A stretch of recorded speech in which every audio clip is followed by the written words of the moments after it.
बरेली हिंसा और तौकीर रजा की गिरफ्तारी के बाद सियासत भी शुरू हो गई है। समाजवादी पार्टी ने आरोप लगाया है कि यूपी में कानून का उल्लंघन कर रहे लोगों पर एक्शन लिया जा रहा है।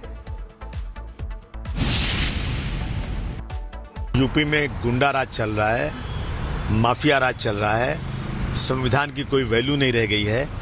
पुलिस को पावर इतना दे दिया गया है कि जिसको चाहे हाथ पैर तोड़ दो, जिसको चाहे उठा के जेल 2-4 साल के लिए भेज दिया हो रहा है। मैं खुली निंदा करना चाहता हूं। और ये मामला यूपी से ही शुरू हुआ जब लोगों ने ईद मिलादुन नबी के ऊपर आई लव मोहम्मद लिखा। जो हर धर्म के लोग अपने अपने त्योहारों पर अपने अपने ईश्वर, अपने अपने भगवान, अपने देवी देवता, अपने पैगंबर इस्लाम सबके बारे में अच्छी बातें करते हैं कि हम इनके आई लव हिम, मैं इनके लिए इनकी पूजा करता हूं, इनका बहुत सम्मान हो, क्या क्या चीजें लिखते हैं लोग। इसी तरह मुसलमानों ने लिख दिया, लेकिन वहां उन पे 25 लोगों पे FIR हो गया। तो ये पूरे देश में या पूरी दुनिया में बात फैल गई। इसकी वजह शुरू हुआ। मैं समझता हूं कि पुलिस को अगर कोई चीज गैर,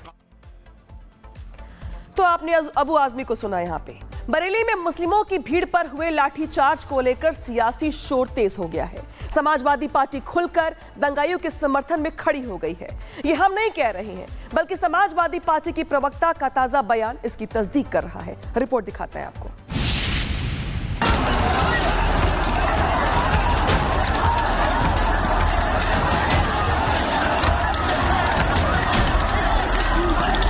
बरेली की दंगा ब्रिगेड को यूपी पुलिस ने सीधा किया तो उत्तर प्रदेश में राजनीति का टेम्परेचर बदल गया।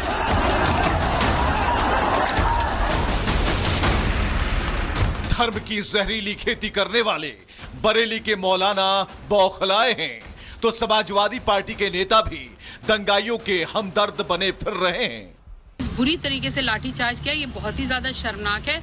और मैं ये यूपी पुलिस को मैं चैलेंज कर रही हूँ इस बात का, क्योंकि हम लोगों ने कोई भी इस तरीके का काम नहीं किया जिस पर कोई लॉ एंड ऑर्डर का कोई सवाल उठ सके। लेकिन अब क्योंकि इन्होंने शुरुआत कर दी है, तो अब उत्तर प्रदेश की राजधानी लखनऊ में खासकर ये जो आई लव मोहम्मद का पोस्टर लिए हुए कोई भीड़ नहीं आएगी, अब पूरा सैलाब आएगा। और यूपी पुलिस को धमकी भरे अंदाज में चुनौती दे रही है समाजवादी पार्टी की राष्ट्रीय प्रवक्ता सुमैया राणा है।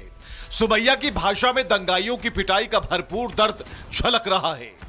सवाल यह है कि सुमैया कौन सा सैलाब लाना चाहती हैं? क्या सुमैया उत्तर प्रदेश को दंगे की भट्टी में झोंकना चाहती हैं?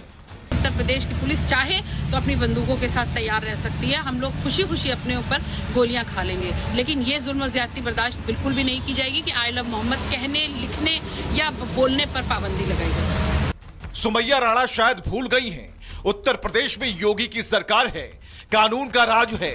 कोई दंगाई अगर प्रदेश में दहशत फैलाने की कोशिश करता है तो उसकी डेंटिंग पेंटिंग कर दी जाती है। अब उत्पातियों और उपद्रवियों को पता लगेगा कि 7 पीढ़ियां याद आएंगी उनको, क्योंकि कभी कभी बुरी आदतें जाती नहीं लोगों की, तो उसके लिए उनकी डेंटिंग पेंटिंग करवानी पड़ती है कायदे से, जिससे उनकी बुरी आदतों को हम ठीक कर सकें। हो मौलाना भूल गया कि शासन किसका है। वो ये मानता था धमकी देंगे और हम जबरदस्ती जाम कर देंगे। हमने कहा जाम नहीं होगा, कर्फ्यू भी नहीं लगेगा, लेकिन कर्फ्यू का सबक तुम्हें ऐसा सिखा देंगे कि तुम्हारी आने वाली पीढ़ी दंगा करना भूल जाएगी। अपराधियों, दंगाइयों और उनके सिपह सलारों को योगी का साफ संदेश है, अगर कानून व्यवस्था से खिलवाड़ करोगे तो 7 पुश्तें कोर्ट कचहरी के चक्कर लगाते लगाते थक जाएंगी।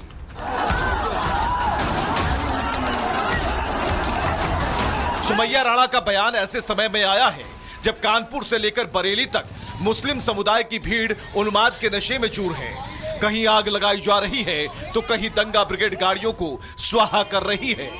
पुलिस वालों तक को नहीं बख्शा जा रहा है। ऐसे में सवाल है, सुमैया राणा को किसका संबल मिला है? कहां से वो सूबे की राजधानी को दंगाइयों के हवाले कर देना चाहती हैं? क्या सुमैया के बयान के पीछे समाजवादी पार्टी के मुखिया की सोच है?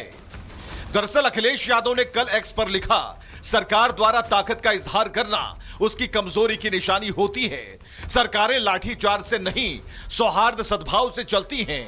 घोर निंदनीय। समाजवादी पार्टी इनको खाद पानी देने का काम करती है। ये मौलाना पॉलिटिकल मौलाना है, राजनीतिक मौलाना है, और ऐसे मौलानाओं के साथ वो कार्रवाई होगी कि छठी का दूध याद आ जाएगा। इन मौलानाओं के खिलाफ बहुत सख्ती के साथ कार्रवाई होगी जो मासूम जनता को भड़का करके उनको अपराधी बना रहे हैं। सब जानते हैं बरेली में क्या हुआ, क्यों हुआ, लेकिन सौहार्द सद्भाव की बात करने वाले नेता जब दंगाइयों को डिफेंड करते हैं तो धार्मिक मसलों में उनकी राजनीति का स्तर और पक्ष दोनों उजागर हो जाते हैं। और अब यूपी के बाद बात कर लेते हैं महाराष्ट्र की। महाराष्ट्र की बीड के माझगांव में मंच से मुख्यमंत्री योगी आदित्यनाथ पर अभद्र टिप्पणी करने वाला मौलाना गिरफ्तार कर लिया गया है।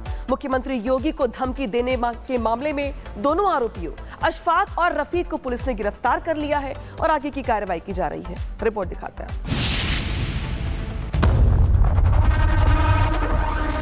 मुस्तफा मस्जिद के सामने उसे टकले को चैलेंज करता हूं। नाम अशफाक निसार शेख और काम भड़काऊ भाषण देना। कल तक सीएम योगी को दफन करने का चैलेंज दे रहा था, लेकिन पुलिस के हत्थे चढ़ा तो गिड़गिड़ाने लगा। वो तो किस्मत ठीक थी कि मामला जमानती अपराध था और इस जहरीले मौलाना को जमानत मिल गई, नहीं तो मौलाना की सारी हिकड़ी पुलिस तोड़ कर रख देती। जो योगी जी ने बोला हमारे मोहम्मद पैगंबर के ऊपर, पहले उनको डालना था, उसके बाद ये मौलाना जी को बोलना था हमारे। मतलब आप सही मानते हैं जो अशफाक ने बोला? अशफाक ने बोला वो सही मानते हैं हम, क्योंकि हमारे गुरु है और धर्म से हम उनका आदर करते हैं, क्योंकि उन्होंने सही बोला है। आप सही मानते हैं जिस तरह से बोला? उन्होंने बोले तो उनसे मुंह नहीं क्या, ऐसा भाषण में मुंह से निकल गया होगा ऐसा। तो सही मानते हैं आप गलत मानते हैं जिस तरह से सीएम योगी को? गलत है, वो नहीं बोलना चाहिए था। महाराष्ट्र के बीड में मौलाना लोगों के बीच बड़ी बड़ी हाँक रहा था। लोगों के बीच ऐसे बात कर रहा था मानो जैसे वही इस देश का शहंशाह हो, और यूपी के सीएम योगी आदित्यनाथ को धमकी दे रहा था। यकीन नहीं तो सुनिए इस मौलाना ने योगी आदित्यनाथ के लिए कैसे अपशब्दों का इस्तेमाल किया था। आका सल्लल्लाहु अलैहि वसल्लम के नाम के जो गुस्ताख है, जो गुस्ताखी कर, जो आई लव मोहम्मद के नाम पर जो आज बैनर लगा रही है, अगर तू उन्हें अरेस्ट करेगा तो मैं कसम खुदा की मुस्तफा मस्जिद के सामने उसे टकले को चैलेंज करता हूं कि तुम मस्जिद गांव से हमारे साहब भैया के ढाबे तक भी तू नहीं पहुंच पाएगा, कि तुझे उठाकर सीधा तुझे दफना दिया जाएगा।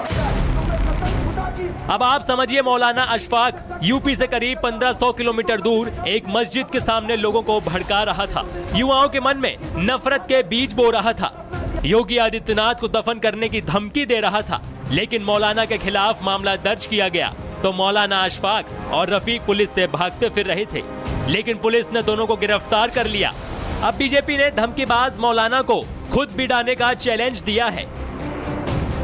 को चुनौती देता हूं कि वो तारीख बताएं, मेरे जैसा सामान्य कार्यकर्ता भी माजलगांव पहुंच जाए और वो गाड़ कर दिखा दें।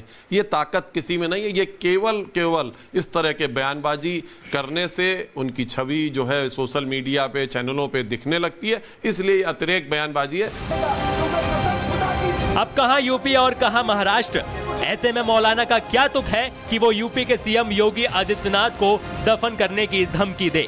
फिलहाल दोनों मौलानाओं को जमानत मिल गई है, लेकिन उम्मीद है कि जल्द जहरीले बोल बोलने वाले मौलानाओं पर शिकंजा कसा जाएगा। Bureau report, Republic Bharat.